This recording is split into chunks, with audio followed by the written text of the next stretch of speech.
बिस्मिल्लाहिर्रहमानिर्रहीम। अस्सलाम वालेकुम students, welcome to my YouTube channel learn with Numan.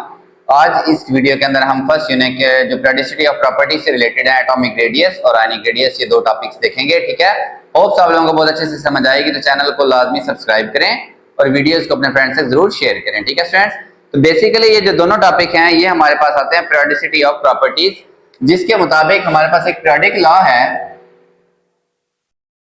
Students, periodic चीज वही चीज होती है जो एक खास टाइम के बाद रिपीट हो जाए। तो ये क्योंकि केमिस्ट्री से रिलेटेड है और ये फिर आगे एटॉमिक नंबर से रिलेटेड, ये लॉ स्टेट करता है कि दी प्रॉपर्टीज, कौन कौन सी प्रॉपर्टीज, केमिकल और फिजिकल, केमिकल और फिजिकल दोनों, ऑफ एलिमेंट्स। एलिमेंट की उर्दू क्या होती है स्टूडेंट्स? उर्दू में केमिस्ट्री बहुत खूबसूरत है। ठीक है, अनासिर are the periodic function, are the periodic function, ऐसे फंक्शन जो एक खास टाइम के बाद क्या होता है, रिपीट।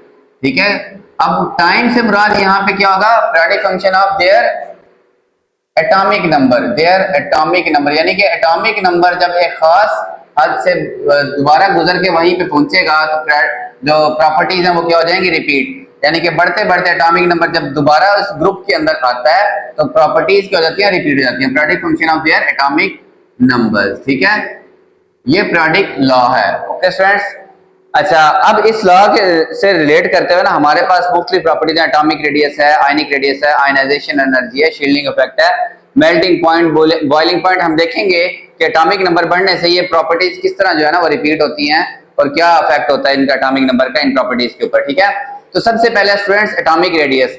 एटॉमिक रेडियस क्या होता है, ये हाफ होता है basically, half of the distance,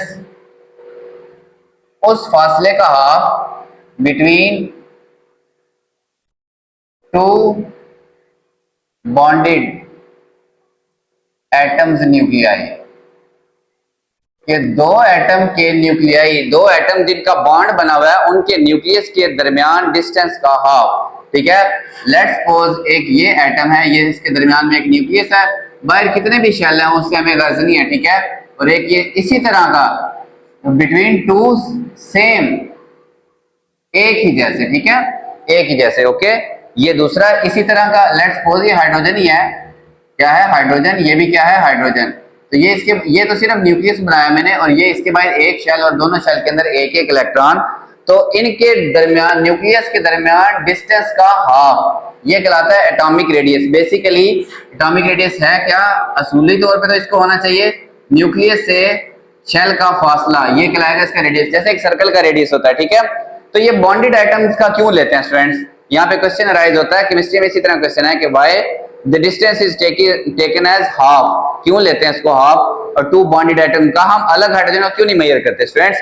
तो केमिस्ट्री के अंदर ना ये जो इलेक्ट्रॉन है ना इसकी कोई हद नहीं है। लेट्स सपोज ये हाइड्रोजन का न्यूक्लियस है ना, तो आप ये नहीं कह सकते कि इतने फासले पे जाके इलेक्ट्रॉन इसका, बस इसका इलेक्ट्रॉन यहाँ पे मौजूद होगा। नो, इसके इलेक्ट्रॉन की कोई पोजीशन फिक्स नहीं है। हम सम टाइम में भी ये थोड़ा क्लोज मूव कर रहा हो, अगर इसको कहीं से एनर्जी मिल गई थोड़ा सा दूर मूव कर रहा होगा। ठीक है, तो आप ये एग्जैक्टली नहीं कह सकते कि इलेक्ट्रॉन इस एक खास सर्कल के अंदर क्या है, मौजूद है। ये बेसिकली एक क्लाउड की फॉर्म में होता है। ठीक है, ये क्लाउड इस तरह, और इस क्लाउड का फिर आप रेडियस कैसे ले सकते हैं, आप इस क्लाउड का रेडियस तो नहीं ले सकते। ठीक है, तो लेकिन जब ये बॉन्ड बना लेते हैं ना, जब ये बना लेते हैं बॉन्ड, तब ये दो इलेक्ट्रॉन इन दो न्यूक्लियस के दरमियान में फिक्स हो गए। ठीक है, ऐसे कह लें कि ये अब एक खास ऑर्बिट के अंदर हरकत कर सकते हैं। ऐसा नहीं कह सकते कि ये बहुत दूर चले जाएंगे इससे या इससे, ये हमेशा इन दोनों के क्लोज विसिनिटी के अंदर रहेंगे, तब हम इसके दोनों के डिस्टेंस का क्या लेते हैं, हाफ। ठीक है, तो समझ आई इस बात की कि बॉन्डेड एटम्स क्यों लेते हैं, कि अगर हम बॉन्डेड एटम्स नहीं लेंगे, सिंगल एक आइसोलेटेड एटम लेंगे, तो एक आइसोलेटेड एटम का कोई रेडियस फिक्स नहीं होता। ठीक है, उसका जो इलेक्ट्रॉन है क्लाउड की सूरत में मौजूद होता है, तो आप कोई शार्प बाउंड्री नहीं बना सकते।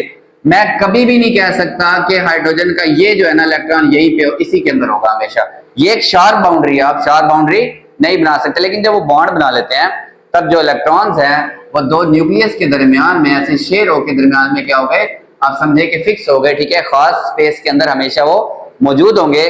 तब आप इसका टोटल दो का लेते हैं, ये आप यहां से लेके यहां तक डिस्टेंस लेते हैं, उसका क्या ले लेते हैं फिर हाफ। ये हमारे पास कहलाता है एटॉमिक रेडियस। ठीक है, तो स्टूडेंट्स इसमें ना केमिस्ट्री में इसी तरह क्वेश्चन बनते हैं, साथ जितनी भी टेक्निकल रीजंस हैं ये आपको मैं साथ साथ समझाता रहूंगा, ठीक है। आप लोगों ने ये नोट करते रहना है और टॉपिक को आप पूरा देखने की कोशिश करें। जैसे मैं मैथ को पूरा पहले ही नहीं लिखता, इस तरह मैं केमिस्ट्री की भी मेरी कोशिश होगी कि मैं इसको पूरा ना लिखूं, ठीक है। अब ये तो हो गई इसकी तारीफ एटॉमिक रेडियस की, ठीक है। अब एटॉमिक रेडियस डिपेंड किस किस चीज पे करता है स्टूडेंट्स, देखें एटम का रेडियस किस किस चीज पे डिपेंड करता है। एटॉमिक रेडियाई, रेडियाई का क्या मतलब होता है स्टूडेंट्स, जैसे न्यूक्लियाई है ना इस तरह रेडियाई है। न्यूक्लियस एक के लिए न्यूक्लियाई उसका सम और रेडियाई रेडियस का सम, ठीक है। एटॉमिक रेडियाई किस पर डिपेंड करता है, पहला होता है valence shells, shells number of shells कह लें आप, नंबर ऑफ शेल्स, कि जिसके शेल्स ज्यादा होंगे न्यूक्लियस के बाहर, डेफिनेटली देखिए हाइड्रोजन का सिर्फ एक शेल है, इसके नीचे आ गया लिथियम, उसके दो शेल्स हैं, ठीक है। तो लिथियम का साइज इससे क्या होगा, बड़ा होगा, ठीक है।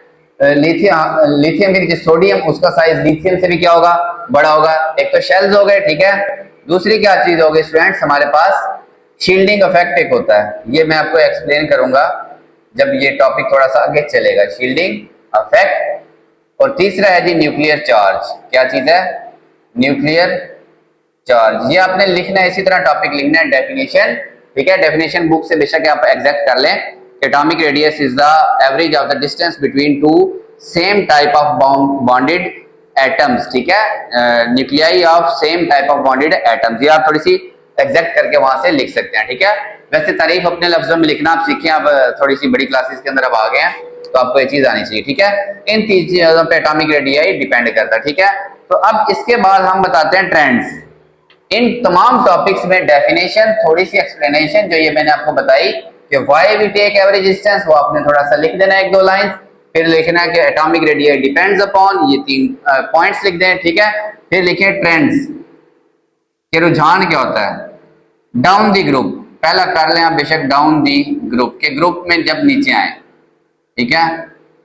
अब खुद सोचे स्टूडेंट्स, जब हम ग्रुप में नीचे आते हैं ना, ये मैं बनाता हूं यहां पे देखें, अब ये हाइड्रोजन है, ये न्यूक्लियस और ये बेशक पहला इलेक्ट्रॉन, न्यूक्लियस, ठीक है, बेशक थोड़ा सॉलिड बना लिया करें, ये न्यूक्लियस और एक इलेक्ट्रॉन, ठीक है। फिर उसके बाद लिथियम, न्यूक्लियस, केमिस्ट्री पढ़ाए हुए बहुत अरसा हो गया, ठीक, पहला शेल और ये दूसरा शेल। हाइड्रोजन की निस्बत लिथियम का साइज क्या होगा, बड़ा, वजह क्या है, शेल बढ़ गए, ठीक है। फिर नीचे सोडियम, ठीक है, सोडियम, देखिए न्यूक्लियस, पहला शेल, दूसरा शेल और तीसरा शेल, तो हाइड्रोजन लिथियम नीचे सोडियम, तो डाउन द ग्रुप, ठीक है। क्या वजह लिखेंगे आप, due to increase in number of shells, number of shells बढ़ने की वजह से एटॉमिक रेडियाई क्या हुआ, इंक्रीजेस, क्या होता है, इंक्रीज करता है, ठीक है। एटॉमिक रेडियाई इंक्रीज करता है डाउन द ग्रुप, पहली वजह है नंबर ऑफ शेल्स। अब दूसरी चीज, शील्डिंग इफेक्ट पे आ जाए, ठीक है। देखें शील्डिंग इफेक्ट पता क्या होता है, न्यूक्लियस ना बेसिकली बाहर वाले इलेक्ट्रॉन को खींच रहा होता है। अब ये न्यूक्लियस इस इलेक्ट्रॉन को खींच रहा है ना स्टूडेंट्स, ये शील्डिंग इफेक्ट अलग से एक सवाल हो जाता है, और सिर्फ एटॉमिक रेडियाई के ग्रुप में ट्रेंड पूछ सकता है वो शॉर्ट क्वेश्चन के अंदर, ठीक है। वैसे ये जो टॉपिक है ना, मोस्टली एक इन प्रॉपर्टीज में से, जैसे atomic radii, ionic radii, ionisation energy, electron affinity, ये क्या होता है, एक लॉन्ग का पार्ट भी हो सकते हैं, ठीक है। अब न्यूक्लियस इसको खींच रहा है, रास्ते में इसको रोकने वाला कोई नहीं है, ठीक है। तो न्यूक्लियस बड़ी आसानी इसको खींच रहा है। अब न्यूक्लियस, अब लिथियम में आ जाए, न्यूक्लियस की बाहर वाले शेल पे, इसके दरमियान में, क्योंकि अब ये एक फर्स्ट ऑर्बिट में होता है टू इलेक्ट्रॉन्स, कितने इलेक्ट्रॉन्स होते हैं, 2। अब न्यूक्लियस इसको जब खींच रहा होगा बाहर वाले को, तो रास्ते में कौन सा इलेक्ट्रॉन, ये भी आ रहा है और ये वाला भी आ रहा है, तो ये न्यूक्लियस की उस पे अट्रैक्शन को क्या करेंगे, थोड़ा सा कम करेंगे। इसकी मिसाल ऐसे ही है स्टूडेंट्स कि अब आपने किसी को छेड़ना है, समझ जाए ना मेरी बात, अगर आपने किसी को तंग करना है, तो अगर उसके 2 भाई हैं, यहाँ तो उसका कोई भाई नहीं है, ठीक है, तो उसको तंग करना थोड़ा सा आसान है। इन केस अगर उसके 2 भाई हैं, तो उस तक जो पहुंचना है वो थोड़ा मुश्किल हो जाएगा, मतलब शील्डिंग होगी, शील्ड होता है कोई दीवार खड़ी हो जाना, ठीक है। और अगर नीचे सोडियम में आ जाएं, तो पहले शेल में 2 और दूसरे के 8 पूरे, 2 4 6 8, अब न्यूक्लियस की इस पे ग्रिप थोड़ी और क्या हो जाएगी, कम हो जाएगी, क्योंकि रास्ते में कितने इलेक्ट्रॉन आ गए, 8 इलेक्ट्रॉन, और जब नीचे जाएंगे 2, 8, 18 इसमें और फिर 1, समझ आई स्टूडेंट्स। तो वहां जाते जाते जो नंबर ऑफ इलेक्ट्रॉन्स हैं वो दरमियान में बहुत ज्यादा बढ़ जाएंगे, तो न्यूक्लियस का बाहर वाले पे इतना होल्ड नहीं रहेगा। तो शील्डिंग इफेक्ट क्या होता है बेसिकली, अगर आप इसको डिफाइन करें, decrease in force of attraction, force of attraction between nucleus and valence electron यानी कि बाहर वाले इलेक्ट्रॉन और न्यूक्लियस के दरमियान फोर्स ऑफ अट्रैक्शन कम हो जाना, किसकी वजह से, due to inner shell electrons.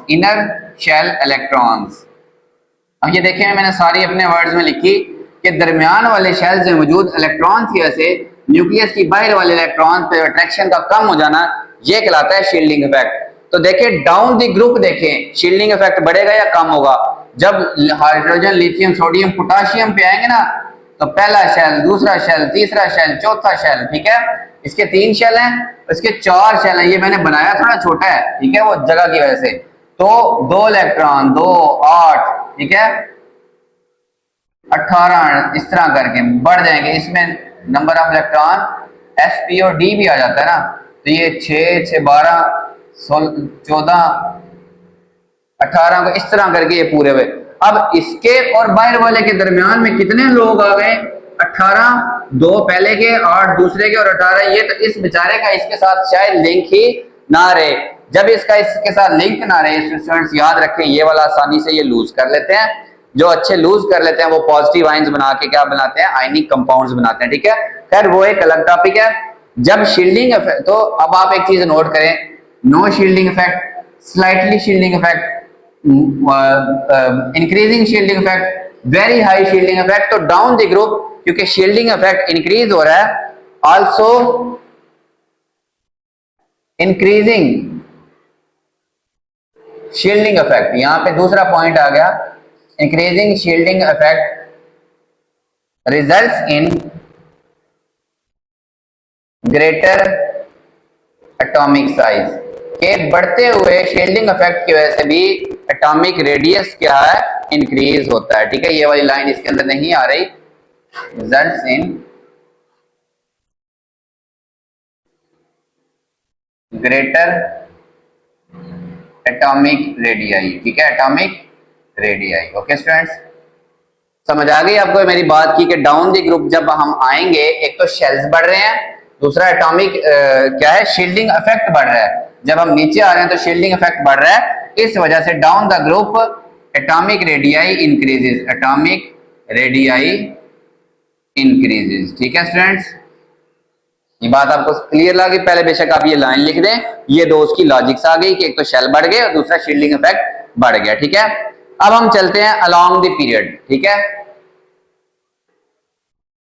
Along the period students देखें, क्योंकि एटॉमिक रेडियस 3 चीजों पर डिपेंड करता है, लेकिन पीरियड के अंदर ना नंबर ऑफ शेल्स तो बढ़ते नहीं है, तो ये वाला पॉइंट हो गया कैंसल। शील्डिंग इफेक्ट भी क्या होगा, कैंसल। वजह क्या है देखें, क्योंकि दरमियान में इलेक्ट्रॉन सेम रहेंगे, हाइड्रोजन 1 इलेक्ट्रॉन, इसके बाद एंड पे इस ग्रुप में आता है हीलियम, ठीक है, तो वैलेंस शेल में 2 इलेक्ट्रॉन, लेट्स सपोज ये न्यूक्लियस है ना, तो न्यूक्लियस की इन दोनों पे अट्रैक्शन सेम है। इसके बाद है लिथियम, क्या आ गया, लिथियम, पहले शेल में 2, ठीक है, और फिर यहाँ पे 1, तो न्यूक्लियस का, अब हम एक पीरियड को कंपेयर कर रहे हैं, इसको इससे नहीं, ग्रुप में नहीं आ रहे, हम पीरियड में जा रहे हैं। लिथियम के इस तरफ आ गया, आई थिंक बेरिलियम होता है, ठीक है, लिथियम के बाद बेरिलियम, बेरिलियम में पहले शेल में 2 और अगले में भी 2। अब लिथियम से बेरिलियम जब हम आए, तो बेरिलियम की बाहर वाले शेल के दरमियान कितने इलेक्ट्रॉन मौजूद हैं, 2। लिथियम और बाहर वाले शेल के दरमियान में कितने इलेक्ट्रॉन मौजूद हैं, 2।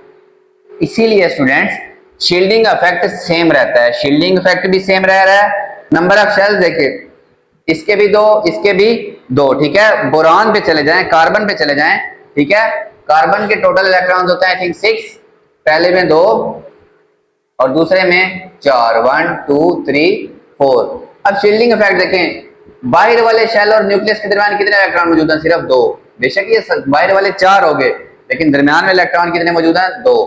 और इसके भी 2, इसके भी 2 और इसके भी 2। तो अलोंग द पीरियड हम 2 चीजें लिखेंगे, शेल्स भी सेम रहे हैं, ठीक है,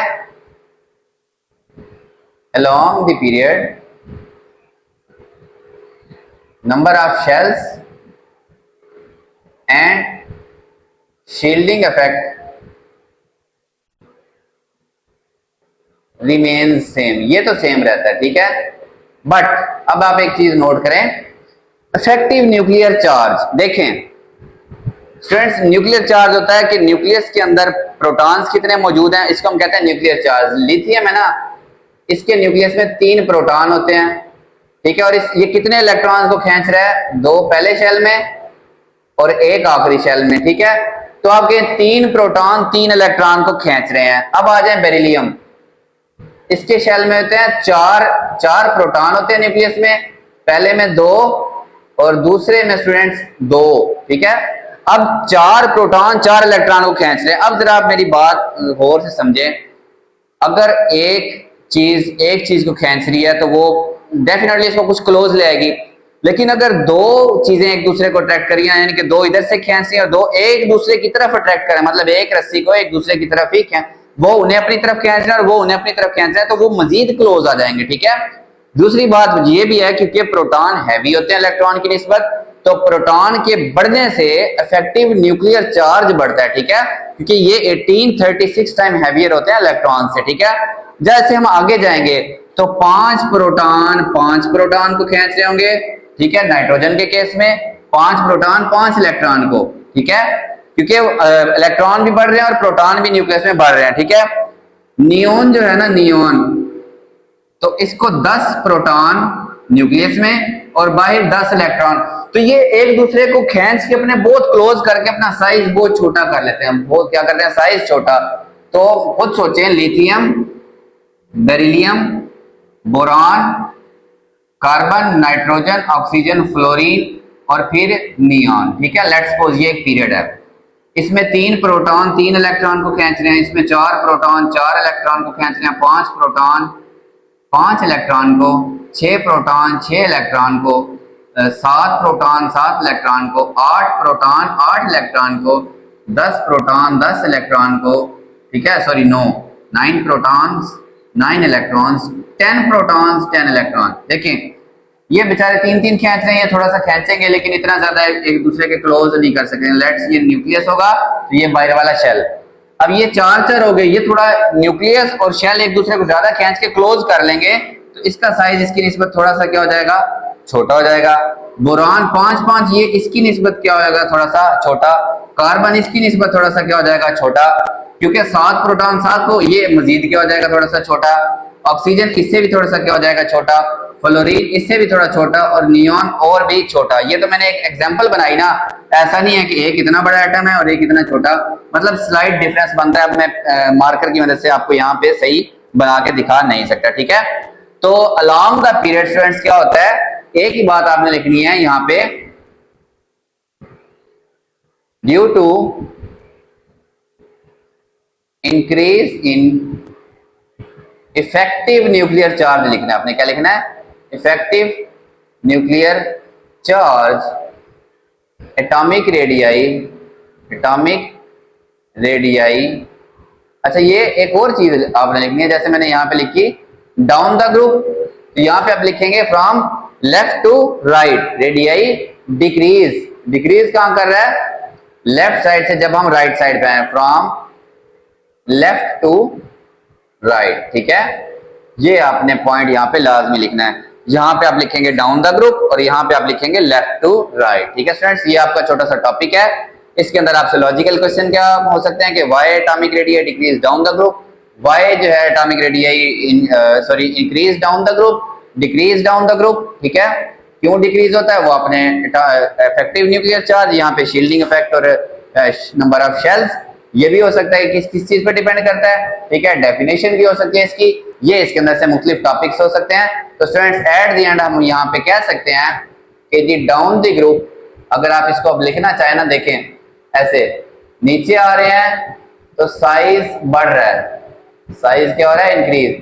पीरियड में जा रहे हैं तो साइज क्या हो रहा है, डिक्रीज हो रहा है। इसका इसकी निस्बत, ये देखिए इसकी निस्बत बड़ा है लेकिन इसकी निस्बत छोटा है। इधर आए, ये बड़ा हो रहा है लेकिन इस तरफ गए तो हम क्या हो रहा है, छोटा हो रहा है। ओके स्टूडेंट्स, इसकी निस्बत ये वाला क्या है, बड़ा है। तो डाउन द ग्रुप इंक्रीज हो रहा है लेकिन लेफ्ट टू राइट क्या हो रहा है, डिक्रीज हो रहा है। तो ये तीन उनकी क्या है, रीजन है स्टूडेंट्स। ये आपने बड़े अच्छे से जो है ना वहाँ पे पेपर में इसकी लॉजिक्स जो है ना प्रेजेंट करनी है। ओके स्टूडेंट्स, होप्स आप लोगों को बहुत अच्छे से समझ आई होगी। तो चैनल को लाजमी सब्सक्राइब करें और वीडियोस को अपने फ्रेंड्स के साथ जरूर शेयर करें। अल्लाह हाफिज स्टूडेंट्स।